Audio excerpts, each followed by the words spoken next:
Pode interferir, não tem que interferir. Eu diria que quanto mais dinâmico é o processo, menos tempo para se plasmar ou para interferir no comportamento íntimo. Mas isso, cada ser tem o seu ritmo e tem o seu processo e tem o seu passado. Ok, agora, ninguém entra na alma, homem ou mulher. Nós entramos na alma com as duas polaridades unificadas. Só que depois acontece uma coisa. Quando nos aproximamos da mónada, voltamos a receber a polaridade que temos numa escala cósmica. E, estranhamente, ou é masculina ou é feminina. Ela volta. Por exemplo, Saint-Germain é totalmente andrógeno, psiquicamente é. Mas do ponto de vista da mestria, é masculino. Ou seja, isto refere-se à integração da psique. Não se refere depois à polaridade que o mestre ascenso vai ter. Maria é psiquicamente andrógina? É. Mas do ponto de vista como mestra, é uma mestra. Ela representa a energia feminina universal. Sentem? Isto mais à frente vai ficar mais claro. Espero. Então, o que a alma projeta? Ela projeta o ser psíquico. O ser psíquico ancora profundamente no coração. Especificamente à direita do chakra cardíaco. A centelha divina é a mónada. A centelha divina é a mónada. Fala-se da chama trina. Sim, a chama trina é... Como é que eu ia te explicar isto? Se a mónada é o gás, a chama trina é aquela luz piloto no esquentador lá na cozinha. É uma chama aqui. Então, isto leva-nos aonde?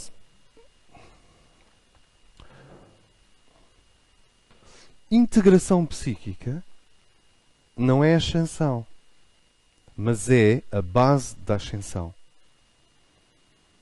A integração psíquica normalmente implica descobrir coisas opostas à que estamos habituados. Não necessariamente, mas muitas vezes implica isso. Mas antes disso, vocês têm então este centro, que no último encontro nós chamamos o Cristo, e falámos da psique como a irradiação sófica que vem do Cristo Sofia e que gera um campo psíquico que vai iluminar as trevas com cor. Isto é, as trevas não compreendem a luz diamante, mas compreendem a cor. Boa notícia. As trevas compreendem a cor.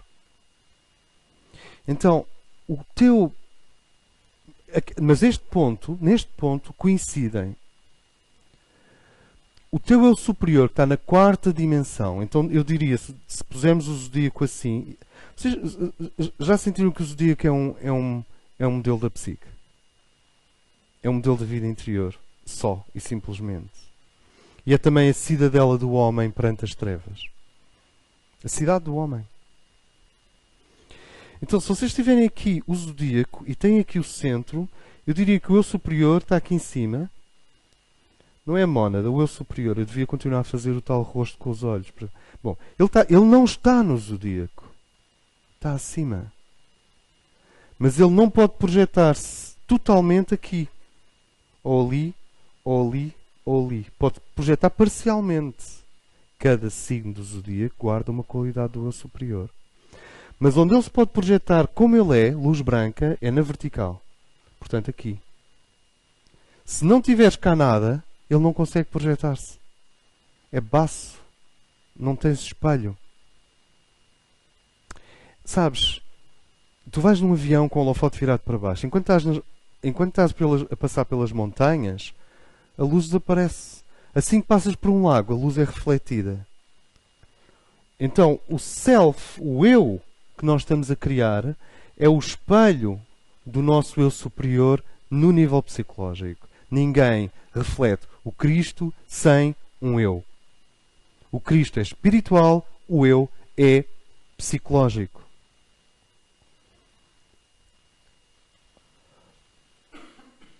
Freedom. Isto é a base que está por trás da liberdade dos homens. Isto é o que está por trás do mandato. Nenhum homem tem o direito de subjugar a vontade de outro ser humano. esta simples constatação psicológica espiritual serviria para anular massivamente qualquer legitimação de qualquer ditadura.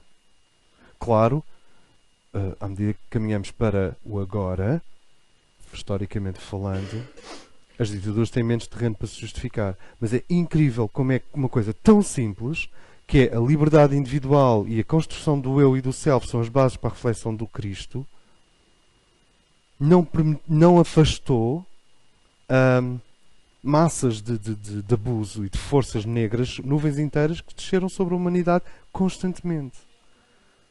E massivamente, em milhões de indivíduos. Então, tu tens este ponto. E este ponto contém onde o self retorna no fim de uma encarnação.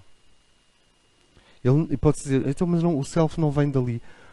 O self vem daqui, mas vocês vão reparar que ele é simbolizado pelo Sol no mapa astrológico, portanto ele está a algures num ponto qualquer do mapa. Ele projeta-se para fora também. Não sei se me faço entender. E este ponto, que recebe o reflexo vertical do que está ali, este ponto é ao mesmo tempo o self, o ser psíquico e a origem do Antakarana, a origem da ponte que depois vai ser criada com o nosso eu maior, o nosso eu superior.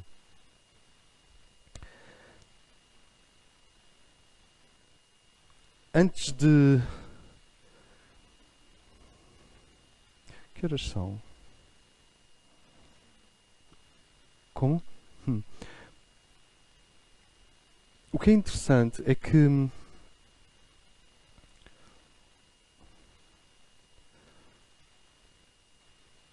assim como o centro precisa de uma periferia para lidar com a integração de toda a escuridão à volta, escuridão essa que não tem que ser vista como ameaçadora, ela pode ser simplesmente inerte.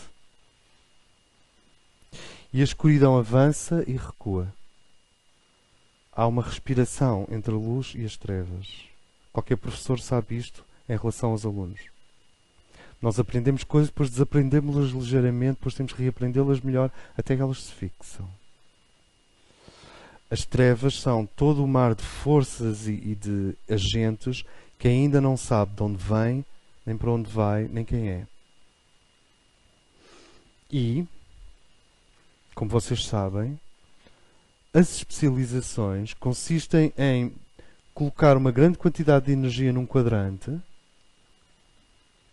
e muitas vezes deixar o outro quadrante às escuras sem ser explorado. Ou seja, uma parte do teu ser aqui ainda está ligada às trevas, enquanto que tu estás a brilhar nesta parte. As especializações são assimetrias.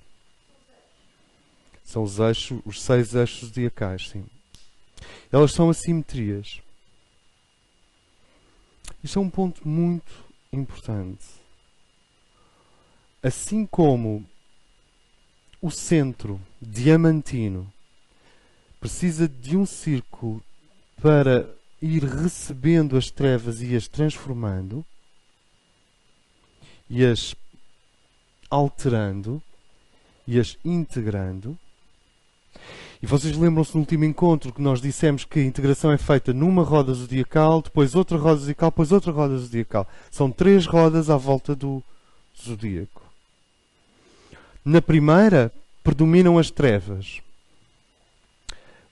Este é o eixo crístico. Na primeira, predominam as trevas. Na segunda, há um equilíbrio entre as trevas e a luz. E na terceira, a luz assimilou as trevas, isto é, conseguiu colocar consciência e visão e guardou para si o poder. Sentem? A luz que não vai às trevas fica impotente. As trevas que não se abrem à luz continuam cegas. E nós vimos isto, que obviamente conduz à tal árvore de Natal, porque depois aqui tens o Cristo. Isto é uma árvore de Natal. Este processo, assim como o centro precisa de uma periferia para se aproximar do exterior e para receber o exterior. Agora sim, o nosso self, quando nós nascemos, e aqui isto tem a ver com a soma do que fizemos em vidas anteriores, mais o código genético dos pais e das mães imposto nesta vida, mais a quantidade de informação que dinamizamos nesta vida. Quando nós nascemos, o self é como um pontinho. Não é isso que costuma dizer de um bebê? Não tem consciência de si. De uma criança não tem consciência de si. O self é como um pontinho, é como um ovo inseminado, mas é um pontinho. Ele não tem força. Não se abandona uma criança na grande cidade, porque ele não tem defesas. É um pontinho. Nós podemos dizer que ele é frágil relativamente ao mundo à sua volta. Sentem? Então a pessoa um dia descobre: eu nasci e tenho estes 5 sentidos, tenho este corpo, mas eu não me sinto a mim. Sinto um corpo, sinto a minha família, sinto os outros, sinto o Benfica, sinto uma marca de automóveis, sinto grupos, sinto códigos de honra grupais, forças grupais que me puxam para a esquerda e para a direita. Mas onde é que está o meu centro de gravidade? Porque é que eu não me sinto a mim? E o self cresce à medida que nós fazemos pontes entre as trevas e a luz. Porque a luz é-nos dada, as trevas são-nos dadas, o self não. Então é muito incrível. Deste centro já vem uma luz imensa. Só que a sensação de si é que é mínima. Sentem? O indivíduo pode irradiar uma luz enorme porque a desenvolveu em vidas anteriores, só que filogeneticamente ele recomeça num ponto anterior. Aos 3 anos, 4 anos, 5 anos, 7 anos. E mais ainda, ele pode ter tido um self altamente diferenciado, quer dizer, ter feito um processo de individuação avançado em vidas anteriores, mas se ele for traumatizado aos 3 ou aos 4 anos, o processo de individuação vai ser atrasado nesta vida. Traumas danificam, atrasam o processo de individuação. E ele tem a luz. E as trevas estão aqui à volta. Mas o self é pequenino. É como o menino Jesus. Irradia muita luz, mas ainda é só um menino. O facto de ser o menino Jesus não significa que José pudesse pegar nele e pô-lo lá em frente aos demónios ou no sinédrio. Ele acabou de nascer. É incipiente. Então, o que é fornecido pelo cosmos enquanto para o processo de desenvolvimento do self? Porque repara, tu tens toda a ignorância do mundo à tua volta. Toda a inércia. Toda a cegueira. Todos os automatismos. É muito interessante o automatismo de ver um coelho a comer uma cenoura. Até porque tem qualquer coisa automático. Mas há automatismos que não são interessantes. Então é fornecido ao self uma membrana. Uma membrana que vai filtrar o mundo antes que o self possa ir ao mundo. E essa membrana que separa o self do outro, separa o eu do outro e separa a psique do mundo. A psique é o que está aqui dentro da membrana. Essa membrana é o que se chama o ego. Sem ego e os seus dois correlativos, a personalidade e as personas, que nós já vimos antes, sem ego, sem personalidade e sem personas, o self não se desenvolve. Da mesma forma que sem proteção, um pintinho não vai nascer. Então, quando as pessoas dizem, o teu ego é uma casca. Exatamente. Tu tens máscaras. Completamente. Tens de tirar as máscaras. A sério? Em nome de quê? Dá-me lá um bom motivo para eu tirar as máscaras. Então, nós referimos que as máscaras tiram-se, sim, antes de mais nada em situações de alta intimidade ou em situações rituais. Aí, com certeza. Aliás, as situações rituais mudam-se de máscaras. O bispo veste de uma maneira diferente quando está a fazer uma missa. Aquilo também é uma persona. Nota, mas é uma persona que pretende já estar mais próximo do centro. Nota, há bocadinho dissemos que o indivíduo não usa máscaras e o indivíduo não tem um self, o ego estruturado, nem tem uma personalidade operativa. Entra no centro comercial assim, em oração a tudo e a todos. Eu não posso garantir que esse indivíduo não esteja a irradiar uma energia altíssima. Está. E ao mesmo tempo está em risco psicológico agudo. Era o que acontecia com o LSD. O que nós sabemos dos alucinogénicos é que nem todos eles distorcem a percepção. Alguns simplesmente anulam os mecanismos sociais. As pessoas despiam-se e iam tomar banho para uma fonte, o que até pode ser agradável, depende da temperatura. Mas as pessoas faziam 30 por uma linha quando estão sobre a ação do LSD. É muito interessante. Exceto que a persona social, as várias personas, deixaram de funcionar. E a personalidade também deixou de funcionar. Então o que fica é um self com uma alta reflexão do Cristo, mas sem estrutura. Enquanto que o iniciado irradia exatamente a mesma vibração, ou mais intensa ainda, do que o indivíduo estruturado, com estrutura. Isto ajuda-nos. E então é muito interessante o que é que vai acontecer. Quando nós nascemos, não é só o self que é pequenino. É que o próprio ego não está bem lá. Há-se uns vestígios de ego. E é muito importante, uma certa fase de desenvolvimento, é pena a Paula agora não estar aqui, porque a Paula conhece bem esse processo, na medida em que ela lidou com crianças durante 12 anos. É muito importante nessa fase de desenvolvimento, há uma certa fase de desenvolvimento, que é aquilo que se chama a fase do ego. Em que a criança aprende a dizer, é meu. Em que ela impõe-se sobre o mundo, impõe-se sobre o território, exige a atenção dos pais, exige a atenção dos professores, guarda os objetos, não partilha os objetos. E é muito importante deixá-la fazer esse processo. Tu não vais a uma criança que está a começar a desenvolver o sentido do ego, ainda não é o sentido de si, é o sentido do ego, tu não vais lá destruir aquilo. É um processo gradual. Ela tem que construir o ego, sentir o self, e depois dá-se uma coisa muito especial, que é o equilíbrio entre o self no centro e o ego cá fora. Só quando este equilíbrio foi atingido é que acontece a terceira fase. Então vocês vejam, primeira fase, o self é pequenino, como o menino Jesus nas palhinhas. E o ego está desestruturado ou não existe.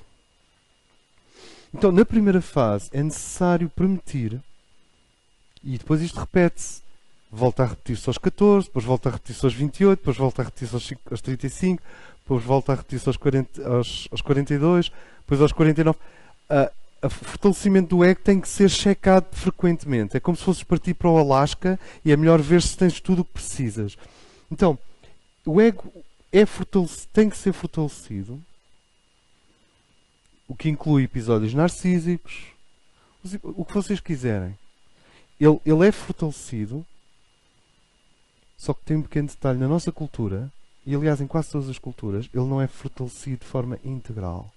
Ou seja, fortalece o ego em algumas áreas, por exemplo, aqui, e se estivéssemos a falar dos zodíacos, estaríamos a dizer que ele fortaleceu imenso, por exemplo, o Leão Virgem.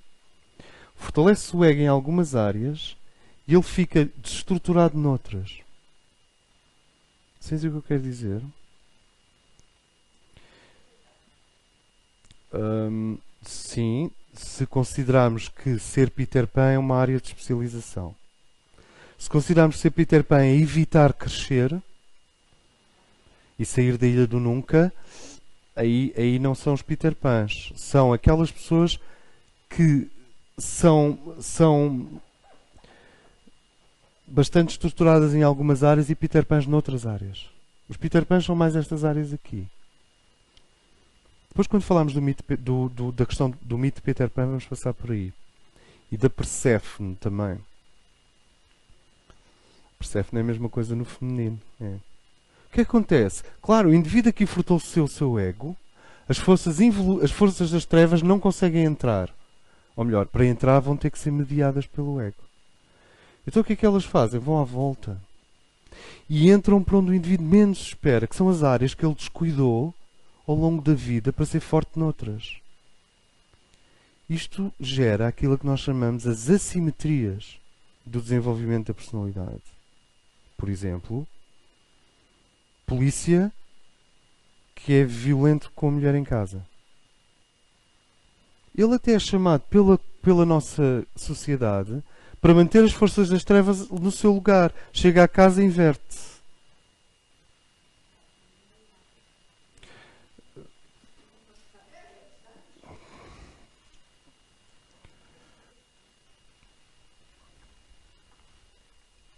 Cirurgião alcoólico.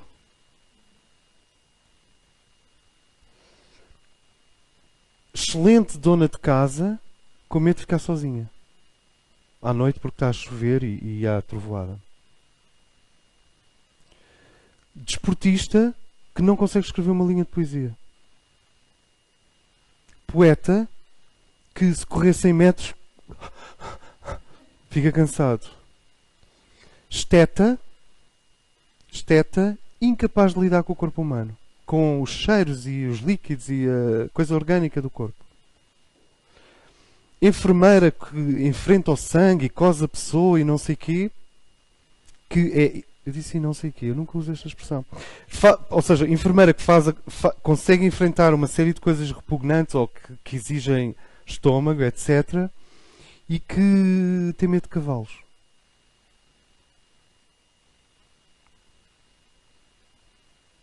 Político extremamente ético que não perdoa o filho.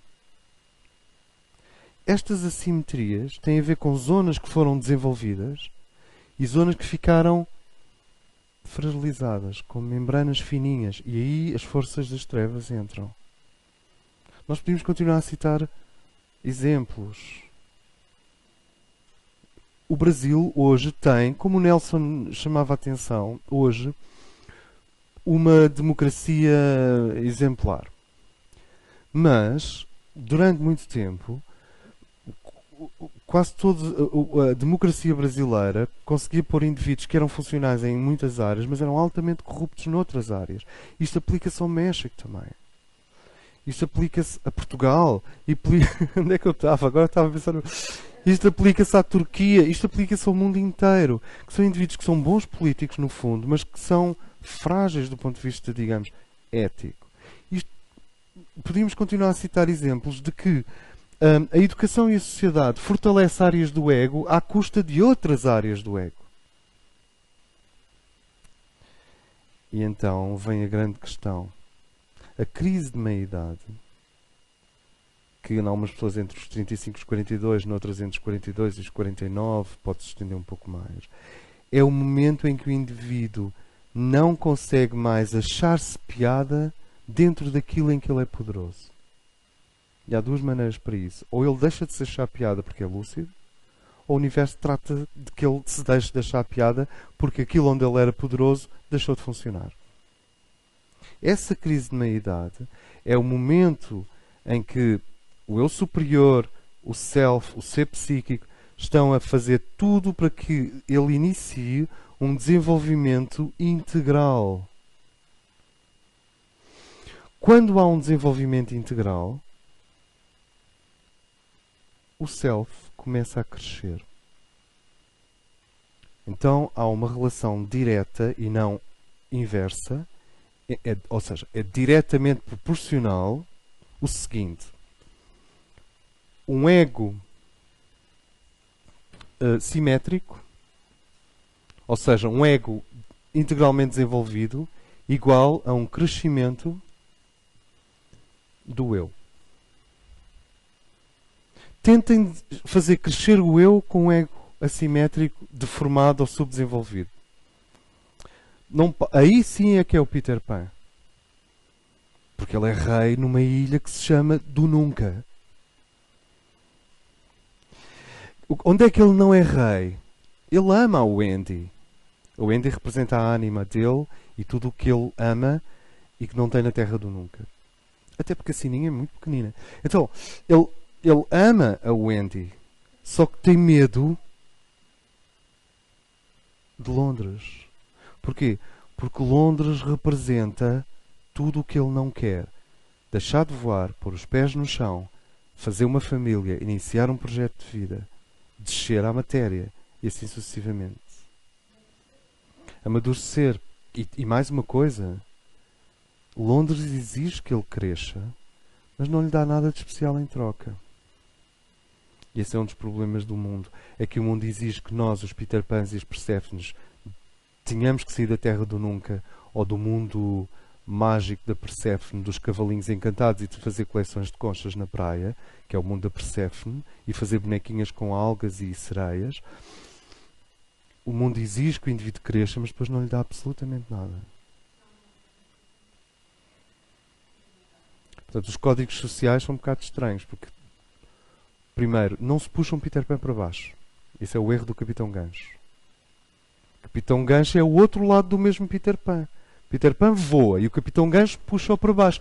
Eles estão em conflito, que é o nosso conflito entre a criança eterna, Câncer, e aquele Saturno, aquele Capricórnio, aquele Capricórnio rígido que só vê matéria, só vê o ouro, só vê os tesouros dos piratas. E, portanto, está fixado na matéria, enquanto Peter Pan está fixado na alma, na psique, pelo menos. E, claro, ambos têm medo da mesma coisa. Do relógio dentro da barriga do crocodilo, que significa o tempo. O Peter Pan tem medo do tempo e não quer entrar nele. E o Capitão Gancho tem medo do tempo porque já foi apanhado por ele. E, portanto, vai envelhecer e morrer. Eu não queria entrar na história de Peter Pan assim, tanto. Vimos isso mais tarde, quando começámos a estudar estas 7 ou 8 grandes histórias infantis. Mas, infantis, o ego, quando é desenvolvido simetricamente, dá-se um crescimento do eu. Isto não significa que o indivíduo se force a fazer o oposto do que está habituado. Quer dizer, uma pessoa que gosta de andar de bicicleta ao domingo tenha que ficar em casa a ler um poema muito complicado de uma pessoa muito erudita. Não. A coisa é natural. É natural. Só que as partes de nós que nós rejeitamos, na crise de meia-idade, batem à porta e exigem atenção. Então tu podes ter rejeitado um colega teu porque ele era frágil. E é esse colega que te vai ajudar quando tens 40 e tal anos de idade e entras em crise, ele aparece na tua vida outra vez. Já não o vias há 18 ou 20 anos, não sei se me faço entender. Tu podes ter guardado o violino no armário para te tornar gestor, porque a pressão da família era muito grande. Gestor, forte, violino, fraco. E aos 45 o indivíduo cai em lágrimas, não sabe porquê, e é o filho ou a filha dele que lhe traz o violino que estava lá no armário, que é a parte que ele tem guardada. O contrário também é verdade. Há muita gente que vai para violinista quando devia ter sido economista. Portanto, esta história tem que se contar em ambas as direções. Ok? Então, o ego simétrico dá origem ao crescimento do eu. Agora vem uma coisa muito incrível. É que o eu lança raios, que são os 12 raios do zodíaco, se quiserem, os 12 divisões zodiacais, que são 6 eixos. O self lança esses raios e ele é pequenino. Ele é tão pequenino quanto estruturado for o ego. Isto é um ponto de reflexão. É que isto é mesmo um ponto de reflexão. A nossa força para viver, a nossa competência para existir, a nossa capacidade de enfrentar a existência e transformá-la e fazer dela algo modular e bonito, depende da força do self, depende do sentido de si. E o sentido de si é o que vem ao de cima quando nós transmutamos, transformamos, transubstanciamos ou transfiguramos as trevas. Lembram-se do último encontro? A transubstanciação dá-se com as células físicas. A transmutação é psíquica, astral, tem a ver com forças instintivas e também com forças astrais e sentimentos e emoções. Tu podes transmutar a tristeza pela morte do ente querido. Ela dura é o tempo de luto. Depois transmuta. A transformação é comportamental e existencial. E a transfiguração já é entre o self e o eu superior e o ser psíquico. Sentem? É entre o self e o eu superior. Mas sem estruturar o ego, sem dar ao ego o seu espaço digno, ele começa a minar-te. Então o que é o egoísmo? O egoísmo é um ego que não teve a oportunidade de se desenvolver. É um ego subdesenvolvido.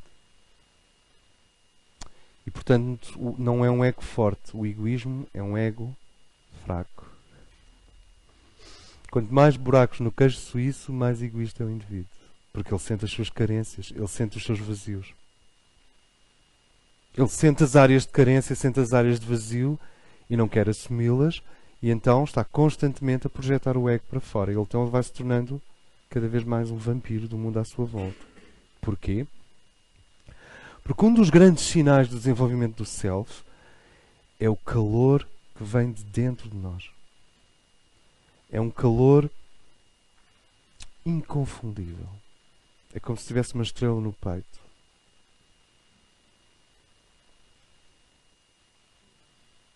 Muitas vezes, quando as pessoas fazem coisas em grupo, como por exemplo jogar bilhar, é para partilharem faíscas desse calor. Porque um self em desenvolvimento estimula o self dos outros e vice-versa. Daí nós gostamos de fazer coisas em grupo. A empatia, a simpatia, a partilha, a comunhão faz parte dessa circulação do calor. Mas a verdade é que quanto mais o self se desenvolve, mais calor tu sentes. E o calor pode-se ir ao ponto de tu sentires os braços relaxados, descontraídos, as costas descontraídas, as nádegas quentes, os pés descontraídos. Tu sentes-te bem na tua pele. Isto é um sinal do self presente. O outro sinal do self presente é uma ausência de ofensividade. Quanto mais desenvolvido é o self, menos violento é o indivíduo. Quanto mais desenvolvido é o self, a agressividade desaparece. Porque é que ela está ali a fazer? Ela é a filha do vazio. A agressividade é exigir algo que não está a ser dado por alguém. A agressividade tem alguns níveis legítimos. Eu já fui mordido por um cão e fiquei um bocado agressivo. Depois decidi ir, foi em Algés. Depois decidi, não, pronto, cão, está bem. Eu entrei no território dele também. Mas já foi há muitos anos. Mas, o que eu quero dizer com isto é que a agressividade, a violência, o frio, a sensação de não existe e preciso, sinto-me pouco, sinto-me num frigorífico, não me sinto a mim mesmo, não me sinto a mim mesma, estou surdo, estou cego para mim, estou mudo de mim próprio, sou estrangeiro em mim mesmo. Quem sou eu? Que terra estranha é esta em que habito dentro de mim? Tudo isto indica que o self está-se a desenvolver. À medida que ele indica que está no início, à medida que ele se desenvolve, o que se espalha aqui é como uma ampola de sol.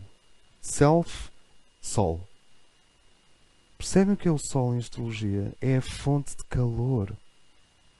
E a fonte de calor é a base da generosidade. E o que é interessante é que, à medida que a cintura, que é o ego, em torno se fortalece, o self vai crescendo. E o que é que acham que vai acontecer? Nós sabemos que ele era um grão de mostarda. Ele era pequenino. E ele só cresce porque há esta integridade psicológica do ego. À medida que ele vai crescendo, o que é que vocês acham que vai acontecer? Expande, expande, expande e depois integra o ego e depois. Isso é que se chama transcender o ego. Cale-se. O eu transborda para fora dos limites do ego. Então tu podes dizer que aquela pessoa dá o que tem. Então vem a tal frase tipo Louise Hay: ninguém dá o que não tem, ama-te a ti mesmo. Não, ninguém ama-te a ti mesmo como? Tu vais amar o quê? O cotovelo? E se fores gorda? E se fores feia? E se fores estúpida? E se fores incompleta? E se não sentires a ti mesmo? E se vês montes de rancores? Quem diz gorda diz gordo. Estúpido. Ok. Estúpido. Hã? Pois. Onde é que eu quero chegar com isto? É que a forma do indivíduo se amar a si próprio é essa construção integral das paredes da membrana que vão obrigar as forças das trevas a mediar-se contigo e, portanto, a adquirir a tua luz. E isso cria as bases sólidas para que o self comece a crescer.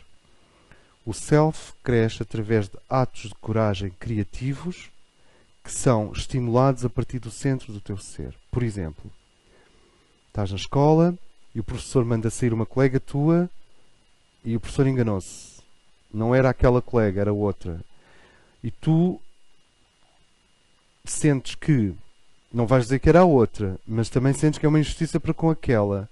Então dizes: Setor, desculpe, mas não é assim. Há aqui uma injustiça que não foi. Eu não lhe vou dizer quem foi, mas não foi esta minha colega. Não. E no fundo vai ela e vais tu para a rua. Vão os dois para a rua.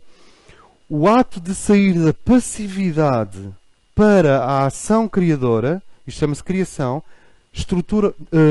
fortalece o ego e estrutura o self. Portanto, tu és mais existente como um eu depois desse ato volitivo criador do que antes dele. Percebem o que é que vai fazendo o eu vir ao de cima? E a partir nesse momento tu colheste uma pepitazinha pequenina. E reparem, estou a usar o termo do ouro, pepita, porque afinal o que é a individuação? Quando nós nascemos há uma promessa de uma mão. Mas a mão está mal desenhada. E à medida que nós evoluímos, ela começa a ficar desenhada. Há uma película que tapa a cara prometida. A cara prometida de quem? A tua cara prometida. Então o indivíduo vê-se com um véu à frente do rosto. Ele vê-se ao espelho e diz: eu sei que eu sou imensamente eu, lá numa dimensão transcendente, mas eu aqui ainda não consegui romper este véu. Ele se sente semi-formado, com uma placenta psíquica à volta da cara, incompleto, tosco. Aliás, quando nós nos sentimos toscos e rudes, é bom, porque estamos a fazer contato com as partes abandonadas de nós próprios. Porque essas é que são as toscas e rudes. As outras são as sofisticadas e especializadas que nós mostramos o tempo todo, a toda a hora, a toda a gente. E as crises servem para rodar a nossa atenção dentro de nós, para que o indivíduo olhe para as partes abandonadas.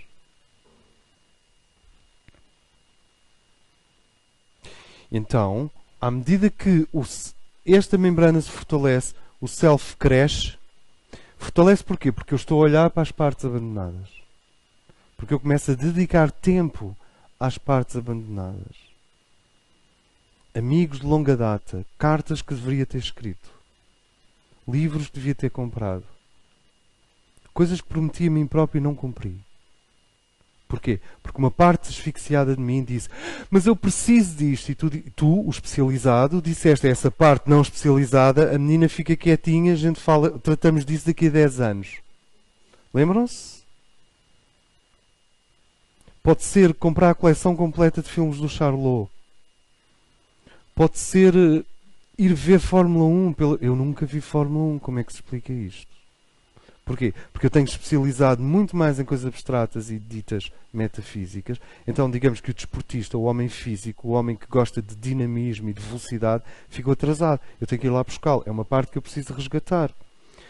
O que acontece é que à medida que nós resgatamos essas outras partes, eu não sei o que é. Tu tens que te ouvir. O princípio da cura psicológica é ensinar as pessoas a ouvirem-se. E quando tu te ouves, começas a ouvir partes de ti a dizer: estou aqui ao fundo, estou muito pequenina. E o self não pode desenvolver. Ele vai, até um certo ponto ele desenvolve-se com a especialização. Mas a partir de um certo ponto ele começa a travar. Porque, como eu disse, a alma não é nem masculina nem feminina. Sabem o que é que isso quer dizer também? É que ela não pertence a nenhum signo zodiacal. Por exemplo, eu tenho Sol em Câncer, mas a minha alma não é Câncer. Eu vou fazer individuação com a ajuda das energias de Câncer. Mas ela está para além disso. Então, tu vais colecionando o ouro dos atos conscientes. Como eu descrevi há bocado com, a sala de aulas. Mas há mais atos conscientes. Eu diria que todas as semanas o universo nos apresenta um momento em que nós podemos extrair o self. Quando o self se expande ao longo da estrutura do ego, há um momento em que transborda para fora do ego e a pessoa passou de lua, em astrologia significa carência, insuficiência, fragilidade, incompletude, para sol, abundância. Então, amar é o quê? Amar é transbordar. Para transbordar psicologicamente, vocês reparam que isto é um encontro claramente no plano psicológico. Para transbordar, eu preciso de curar o ego, fortalecer o ego, estruturar a personalidade e ao mesmo tempo ir fazendo atos criativos que vão fazendo esta coisa quente. É que não há sofisma, não há como ignorar que há dias em que temos calor no peito e há dias em que não temos calor no peito. Não há como ignorar isto. Não há como mascarar isto. Dito de uma maneira menos dramática e menos frontal. O self no coração, o ser psíquico está aqui no coração. E o self está no plexo solar.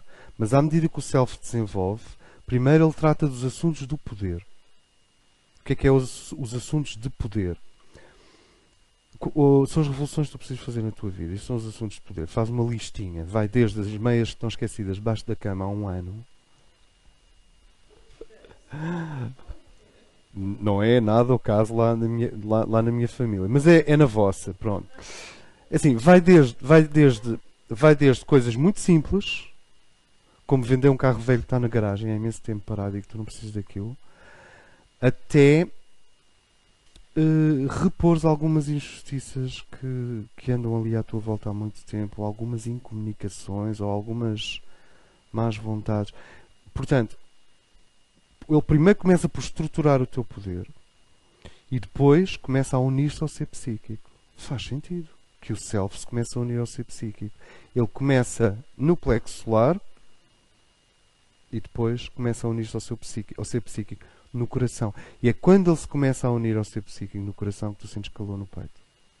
E esse calor, antes de ser uma irradiação do Cristo, antes de ser o amor universal, antes de ser a navegação nos grandes oceanos da vida, é o calor do self que começa, antes de mais nada, por te aquecer a ti.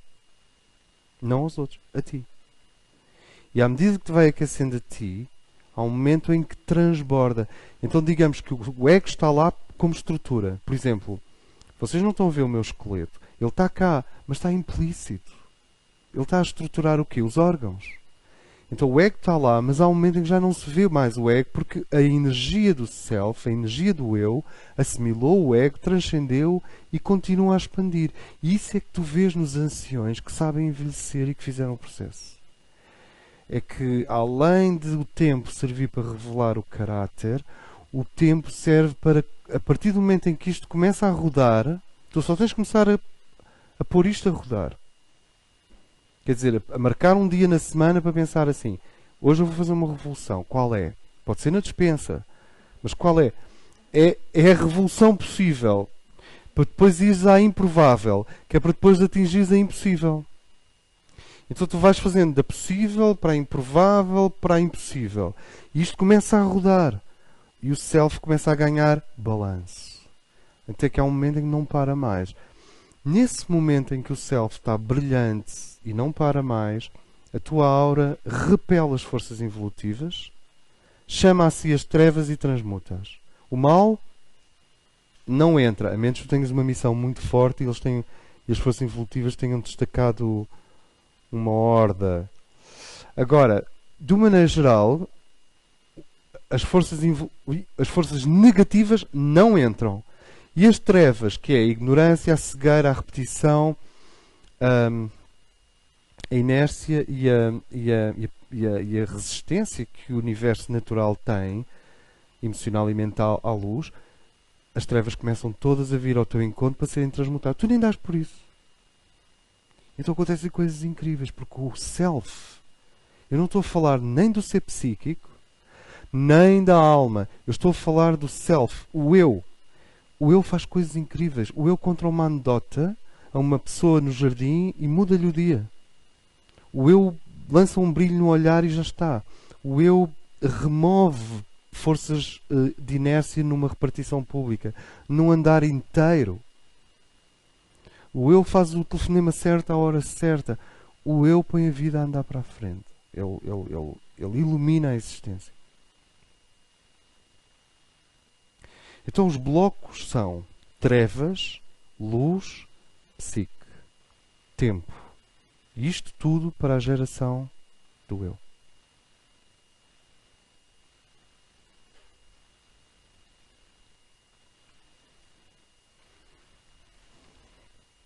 É mais ou menos isto que nós queríamos falar hoje. Desculpa, Tuxa.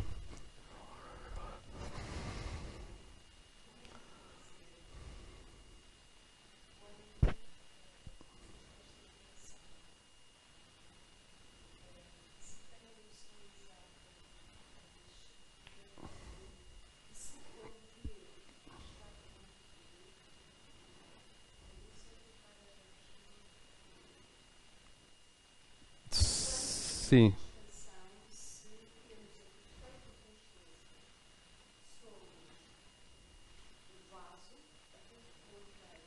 Que seria o ego com as personas e a personalidade, sim. Sim, sim, sim. Quando há expansão, há a sensação de contentor contido. Outra imagem é tu teres o Graal, The Holy Grail, e este Graal, obviamente, que é o contentor. Okay. O que é que na nossa tradição se coloca sobre o Graal? Ou uma chama ou uma hóstia. Então, a hóstia, obviamente, é o Cristo. Esta hóstia que pode ter uma cruz, não é? A hóstia que irradia luz. Sem cálice, não é possível. Então, a incapacidade de dizer não, o ir ao encontro do outro, mais do que ao encontro de nós próprios, as assimetrias no dar e receber, etc., fragilizam o cálice. O egoísmo destrói o cálice. Ponto. O egoísmo destrói o ego. Nunca pensaram nisso? Porque se o egoísmo levado em extremo destrói o ego. O próprio ego. Experimenta lá ser egoísta durante 10 anos a sério. Vais ver onde vais parar. E quem vai parar mesmo é o teu ego. Quem vai sofrer no fim é o ego. Porque o ego é uma função.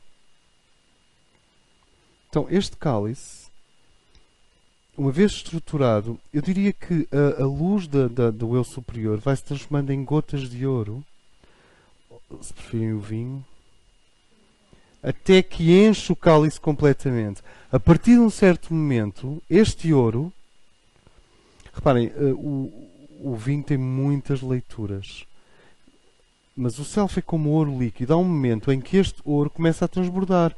Quando transborda, transborda para tudo e para todos. Por exemplo, transborda para os outros cálices à tua volta, porque nós podemos receber uma energia de individuação de outras pessoas. Especialmente as pessoas de leão. Aliás, não é de leão, de fogo. Carneiro, Sagitário, Leão. Ok, vamos ser corretos. Carneiro, Leão, Sagitário.